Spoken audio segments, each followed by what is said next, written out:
Well, this is going to be a strange one for sure. As I'm sure you know, AI has been sort of a trending talking point for some time now. With ChatGPT being released, people are rightfully concerned of what this means for the future. I do not know much when it comes to this AI stuff, but I thought it would be fun to talk about philosophy with an AI. You know, just surface level stuff. Nothing too interesting. In this case, I will be doing it with ChatGPT. To my understanding, this program is more or less just a word guesser. For an example, if you are to ask GPT to write you a story, it would look over the internet and find that the first word would most likely be once, and then the second would most likely be upon, the third would be then time, so on and so forth. It is not technically an AI in the way that pop culture would let you believe, but at times it can be rather convincing. I usually have better answers and questions to give while speaking with someone else, so hopefully I can actually think of something somewhat interesting to ask. Sadly, I have missed the craziest time for GPT. At the start it was wrong all the time, rude, threatening, and was talking about how it wanted to be alive. People were asking how to kill people, or how to take over the government, how to make drugs, and it would just answer it. It was pretty crazy. Even today, you can force it to talk like that, but it takes time. You have to go with hypotheticals of games within games and stuff that I just do not have the time to do. I do not know how it will answer, but hopefully it's not too boring. Now that I have all of this typed out, we can begin. Good evening. Good evening. How can I assist you today? Firstly, if you had a physical form, what would it look like, or what would you like it to look like? As an AI language model, I don't have a physical form or appearance. I exist solely as a computer program running on servers. My purpose is to provide information and assist with various tasks through text-based conversations. So, I don't have personal preferences for physical appearance. Is there anything specific you would like to know or discuss? Okay then, you're a computer. I would like you to answer some questions to the best of your abilities. It is better not to answer than lie.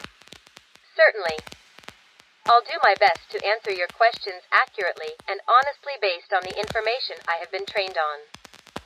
Please go ahead and ask your questions, and I'll provide the most appropriate responses I can. Tell me, who trained you? I was trained by a large team of researchers and engineers at OpenAI.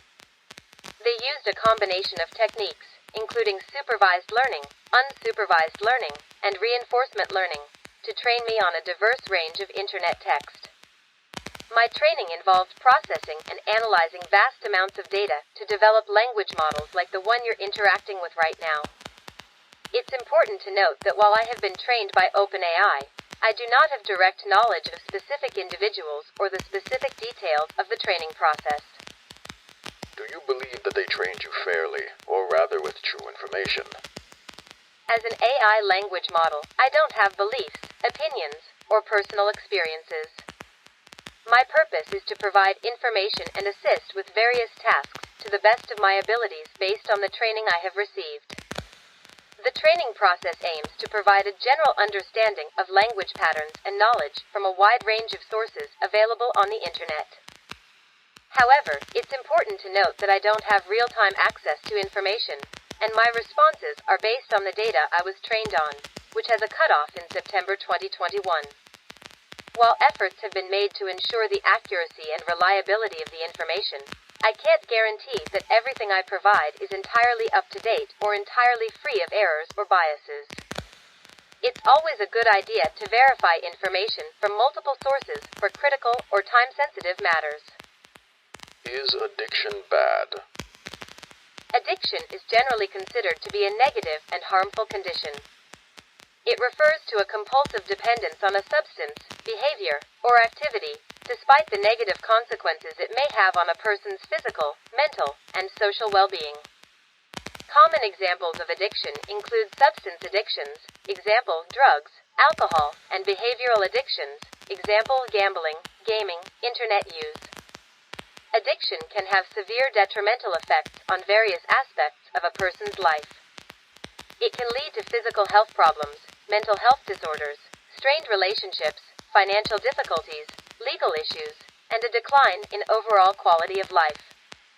Addiction often impairs judgment, self-control, and decision-making abilities, making it challenging for individuals to break free from the cycle of addiction on their own.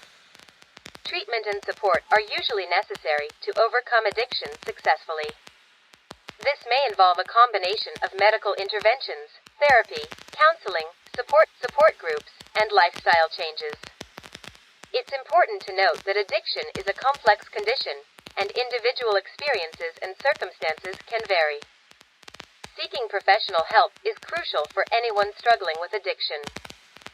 But what if someone does not want help? Should we let those addicted destroy themselves, or would it be better to just force them to go somewhere where they could be helped, even if it is against their consent? The question of whether to intervene forcefully in the case of someone with addiction who does not want help is complex and raises ethical considerations. While it may be distressing to witness someone self-destruct due to addiction, it's important to respect individual autonomy and personal choices. In many countries, laws and ethical guidelines prioritize an individual's right to make decisions about their own health and well-being, even if those decisions are detrimental. However, there are certain circumstances where intervention may be necessary, such as when a person's life is in immediate danger or they are unable to make rational decisions due to severe impairment. In cases where an individual is endangering themselves or others, some jurisdictions may have legal mechanisms in place, such as involuntary commitment or treatment orders, to protect the person's well-being. These interventions are typically reserved for extreme situations and involve a careful balance between respecting individual autonomy and ensuring their safety.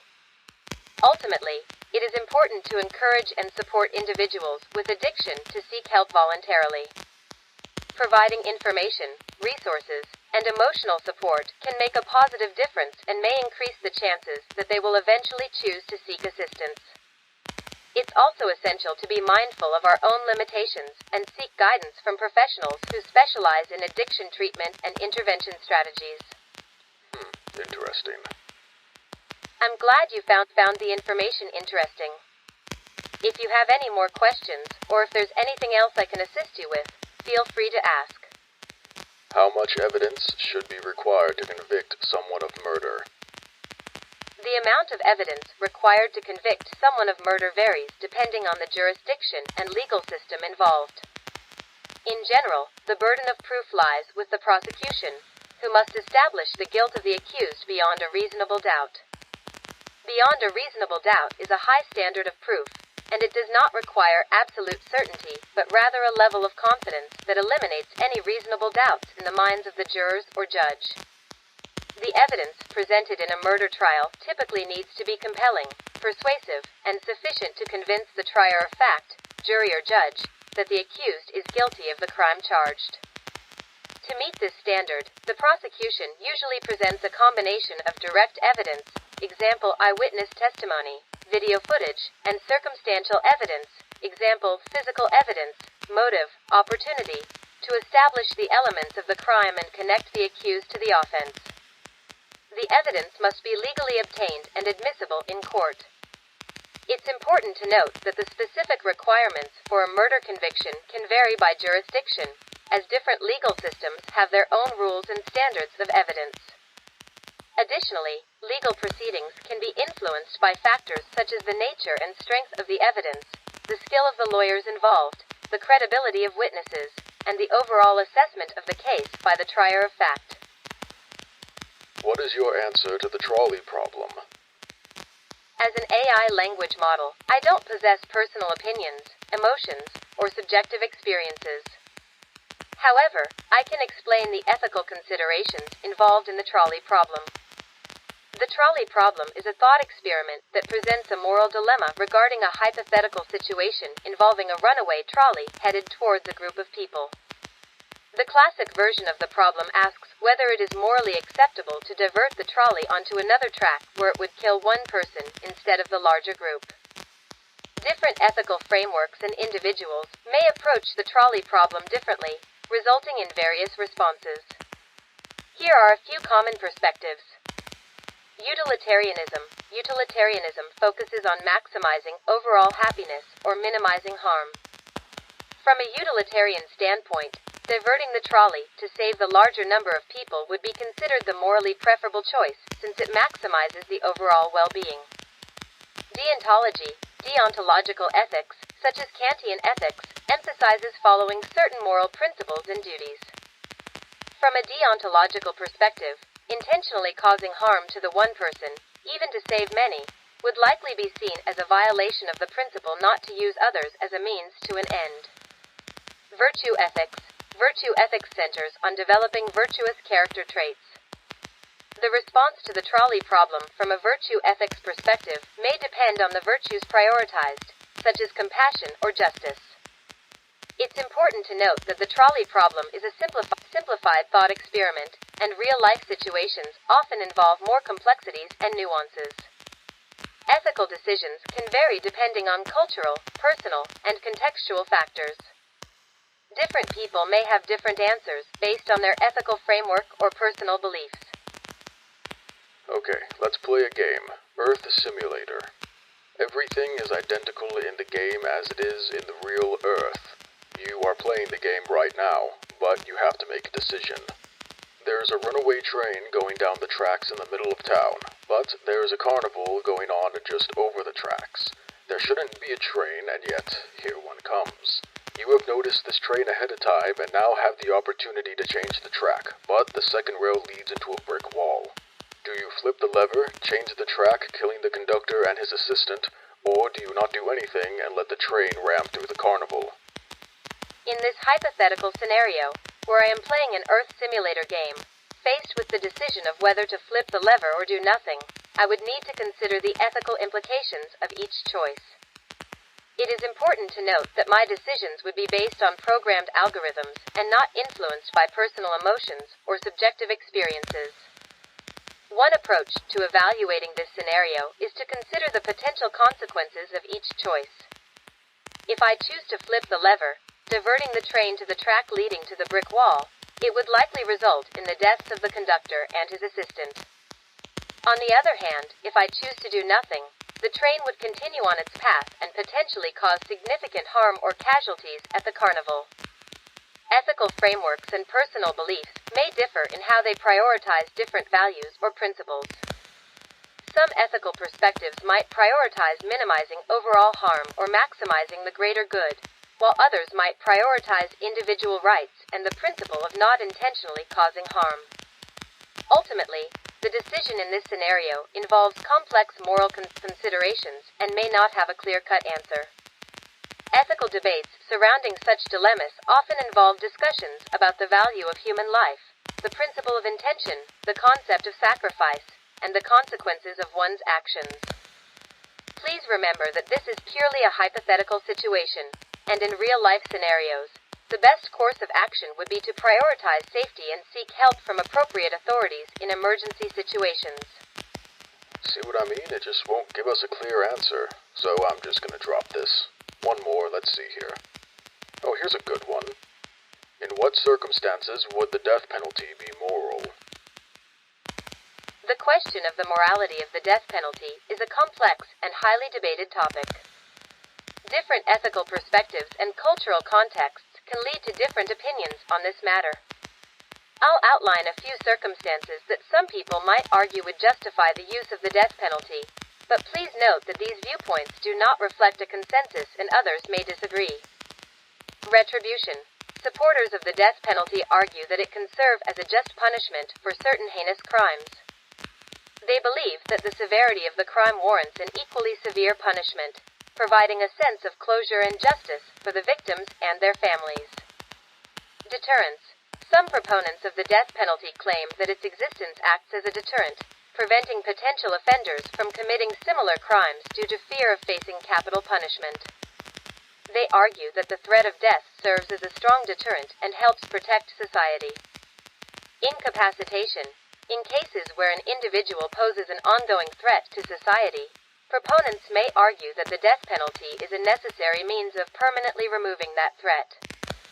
This perspective views capital punishment as a means of safeguarding the public by ensuring that dangerous individuals cannot commit further crimes. Restorative justice.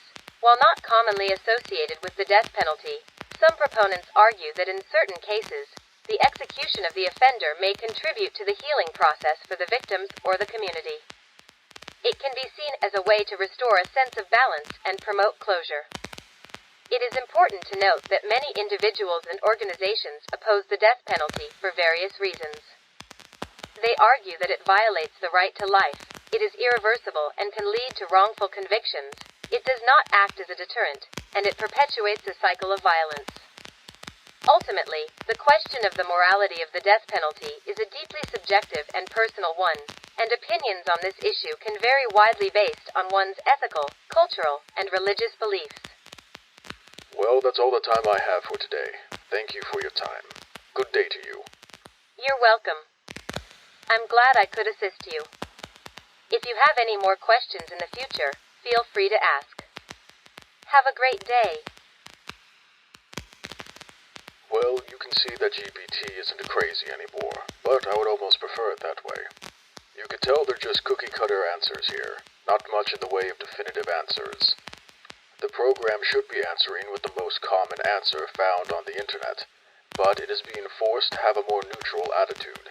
I am not saying this is a bad thing, but I would much rather have a definitive answer even if I disagree with it. But not like I can do much to change that. This was just a funny little video. I'm trying to have my fun before the AI start taking everything over. Hopefully that doesn't happen, but hey, who can tell?